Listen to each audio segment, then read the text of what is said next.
એવા જ્યારે જીવન જીવવાનો મોકો મળ્યો હોય તમને અને મને, અને એમાં માનું પાછું, હું તો બેનું દીકરીઓને ખાસ કહું, ગમે ત્યાં જવું, આ તો મારા ઘરની દીકરીઓ છે, પણ આ બધા મારી ભેગા હોય પૂછો, હું તો દીકરીઓને ખાસ કહું, તમે તો એક શક્તિનો અવતાર છો, તમે ધારો તો બાળીને ભસ્મ કરી દો એ તાકાત છે તમારા. અને હું તો એમ કહું છું, ભગવાને આપ્યો વાપરો, ખાઓ પીવો, પણ ફેશનનું માપ રાખજો. હા, ફેશન બાબુ આખી દુનિયાને ખબર છે, આ તો હું વરાળું કાઢું છું, બાકી તમને ખબર નથી. ફેશન જાવ જે દીવ ઉઠાડ્યો છે, દીકરીને બાબુ મર્યાદા હોવી જોઈએ. મહાપુરુષો કીધું કે એક સંપત્તિ ઉપર, એક દીકરી ઉપર અને એક ભોજન ઉપર, આ ત્રણ ઉપરથી પડદો હટી જાય ને એટલે એની કિંમત ઉડી જાય. લખવું હોય તો લખી લેજો. ભોજન હોય ને, રાંધેલું હોય ને બાપુ, ઉગાડવું પડ્યું હોય, તમને ખાવાનું મન ન થાય. તમારો હોનાનો હાર ફળિયા વચ્ચે પડ્યો હોય, તમને એમ થાય કે ખોટું હોય ને કામ હોય. એમ દીકરી બાપુ જતી અધૂરા કપડા પહેરે ને દીદી, દુનિયા એની માથે હારી નજર ન કરે કે આ દીકરીમાં કઈ હોય નહીં. એટલા માટે કહું છું, ધરાવીને ધાનનો નીપજે, કુડવીને માડું ન હોય, જેહળ જકરા નીપજે, જેની જનેતા હોતલ હોય, હારી મા વગર બાપુ હારા દીકરા કોઈ જ ન થઈ શકે. જ્યાં ધર્મ ધ્રુજો અને પુરુષ ન પૂગી શક્યો, દેશની આબરૂ દીકરીઓ રાખી. તમે કહો તો હવાર સુધી દાખલા આપું તમને. જ્યાં પુરુષ થાકી ગયો, સગાસેનો દાખલો લ્યો, જલારામનો લ્યો, હરિશ્ચંદ્ર રાજા અયોધ્યાનો મહારાજા કાશીની બજારમાં રીંગણા વેસે, બૈરું વેસી નાખ્યું. ભલામણ તમારે મારે બૈરાનો વેસવાનો વારો જ્યાં આવ્યો તો આ રોતા રોવાજ માંથી ઊંચા નથી આવતા. અમારી પાસે કઈ નથી, કઈ મરો કઈ ન હોય તો શું જોવે છે ભલામણ? વાહન મકાન રૂપિયા લોટા હવામાં ઉડે, હિલોળા કરે એવું છે. હમણાં વાત કરી ભીષ્મ જેવો બાપુ, ગંગા જેવી માં, એના દીકરાને જો બાણની પથારીમાં હોવું પડતું હોય, શું કર્મની ગતિ હોઈ શકે?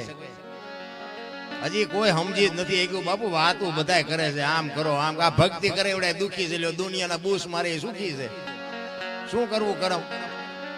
બધા કે ગંગામાં નાઈ લે એટલે પાપ બળી જાય. ત્યાં કાંઠે રહેતા છે, રોજ ની ધૂપકા દેતા હોય, એમ પતી જાય. અરે એવું નથી રામ. અને એમાંય બાપુ છે ને, માં છે એ તો માં છે ભાઈ. મને તો દીકરીઓ બાપુ મને બહુ ગમે, પણ દીકરી જેવી હોય તો હો ભાઈ. એવી સાંજના પોચકા હાટું 80 વર્ષના ડોહાના મોઢા તોડી લીધા હોય, એ દીકરીની વાત નથી કરતો. હા, દીકરી તો દીકરી છે ભલા મને. મમતાનો મહાસાગર કહેવાય ભાઈ. માં છે ને, પારકા પોતાના કરી શકે એ બાપુ દીકરી. ધોમ ધોમ સાહેબ એમાં ઉસરી હોય દીકરી, અને પછી એનો બાપ જેથી લગ્ન કરે ને, હરપ કાંચડી ઉતારીને વિયો જાય, એમ દીકરી વહી જાય કે હવે આ ઘર મારું નથી. દીકરી કહીએ કે તમારી મારી તાકાત નથી. સમર્પણની મૂર્તિ કહેવાય. એટલે પુરુષોત્તમ બાપુ વાણીમાં એક વાત કરે છે કે મારી માં તો મારી માં છે ભાઈ. અને વાત એ સાચી છે ને, મારી માં નો હોત તો હું નો હોત, ને તમારી માં નો હોત તો તમે નો હોત. આ દુનિયામાં દુનિયા બતાવવા વાળી જ બાપુ જનેતા છે. એક દેહમાંથી બીજો દેહ બનાવી અને આ દુનિયામાં બાપુ તમારું મારું આ સર્જન થતું હોય તો કેવડી વાત કહેવાય.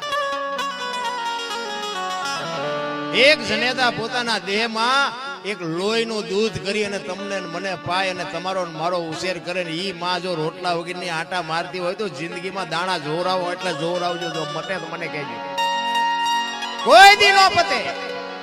હું તો જ્યાં જાઉં ત્યાં મારી એક જ ભલામણ હોય કે ભાઈ મા બાપ ને સાચો. બસ બીજી હું ક્યાંય ભલામણ. ભાઈ કુટુંબમાં એકતા રાખો, વ્યસનથી થોડાક આગાર્યો, મા બાપની સેવા કરો બાપુ. જિંદગીમાં કોઈ દી મોળો દીધ ન ઉગે. અને માં ને બાપ ને પગે લાગીને જાઓ ને, આખી દુનિયામાં જાઓ બાપુ, ક્યાંય પગે ન લાગવું પડે, આપણી ગેરંટી. માન બાપ જ નથી ગમતા. લ્યો તમને ન ખબર પડે, તમને ન ખબર એમ જ કરે. એટલે નહોતી ખબર એટલે 100 વીઘા રાખી હતી, હું 10 વીઘાના ઉલાળિયા મળ્યો કરવા.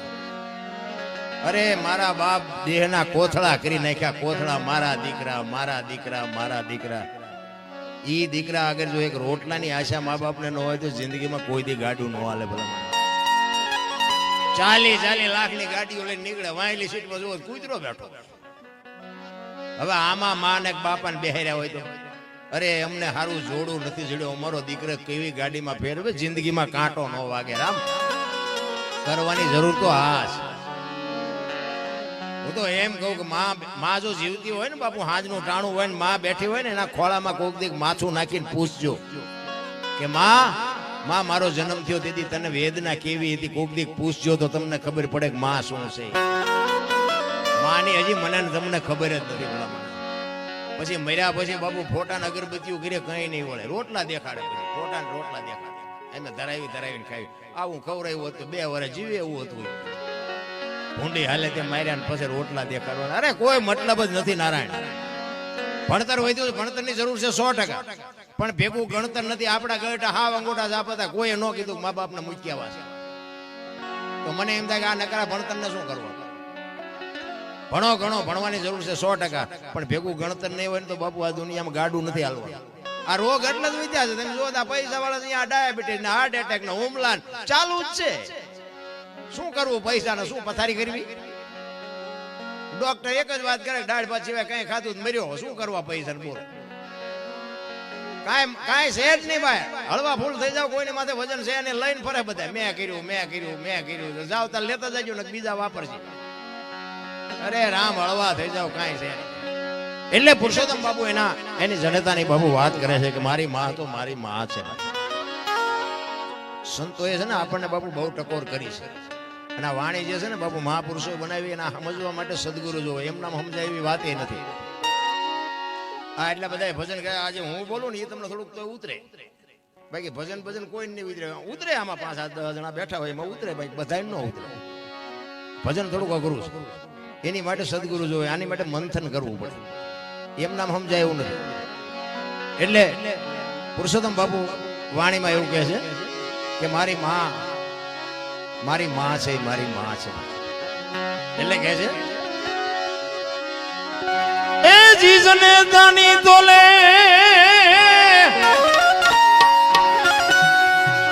જને દાની તોલે કોઈ નાવે બીજી. થોડોક બેકિંગ આવે તો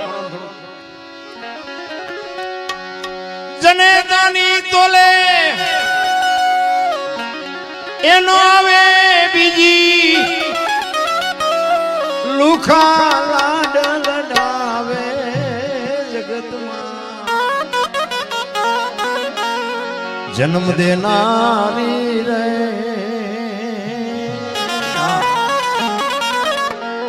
એ મારી માની તોલે કોઈ નાવે, માની તોલે કોઈ નાવે.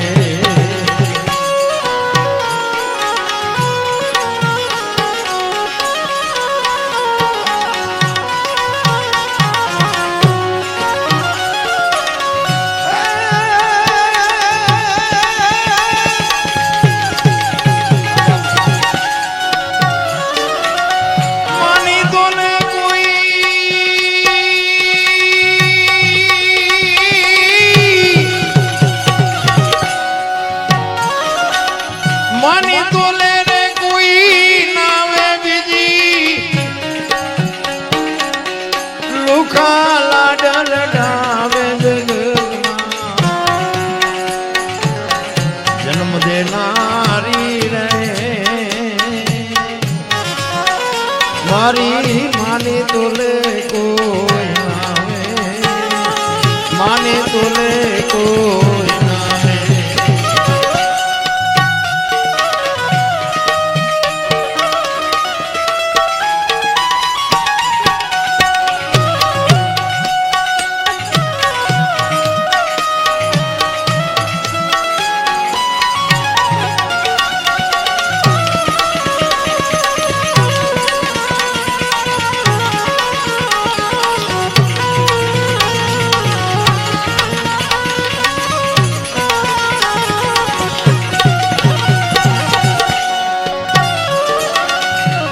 आयवनी माँ भाई और मान माता राम राज सजावे, राम राज सजावे. आयवनी माँ भाई और मान माता राम राज सजावे. राम ने राम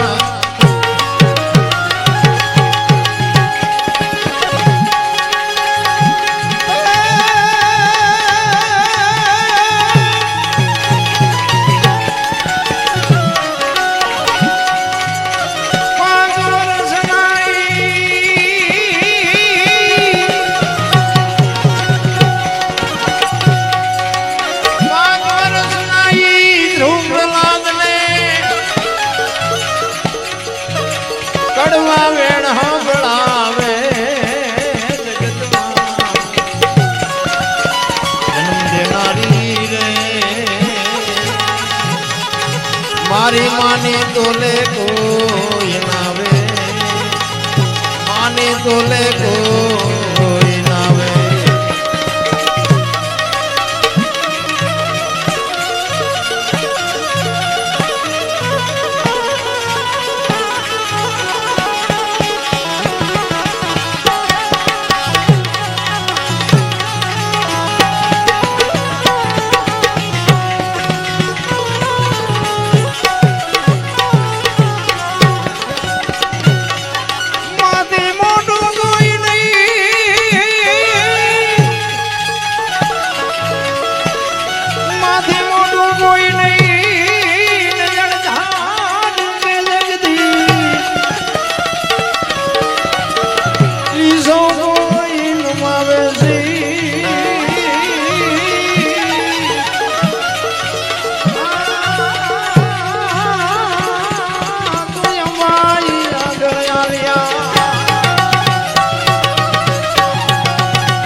મજૂરી કરી મને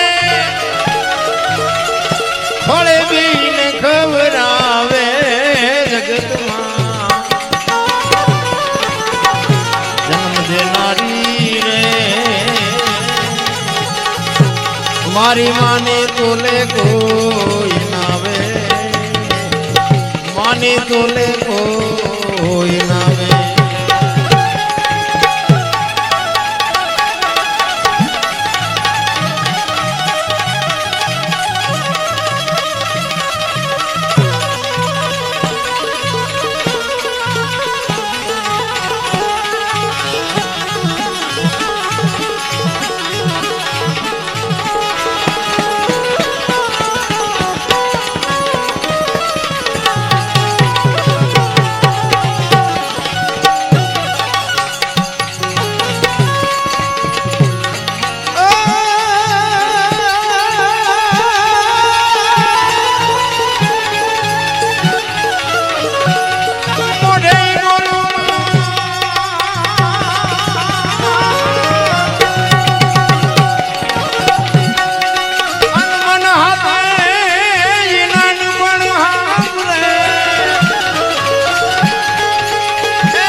જગત આખી રે દેખાડે જન્મ દેનારી રે મારી માની તોલે કોઈ નાવે માની તોલે કોઈ નાવે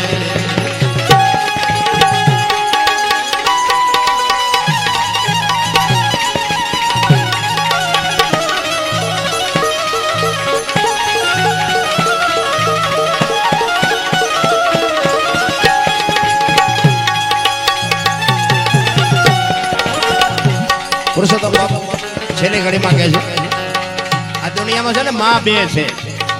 એક આ દુનિયામાં આવવા માટે બાપુ જનેતાની જરૂર પડે અને આ ખોડિયામાંથી જીવ જાય તેથી આ ધરતી એક જ હાંકરે કોઈ નો કે ગાને બેજી રહેવા દે. એક ધરતી માં અને એક આપણી જન્મ આપવા વાળી માં. એટલે પુરુષોત્તમ કહે છે એક માતા જન્મ દેનારી એ બીજી ધરતી કહાવે, બીજી ધરતી કહાવે.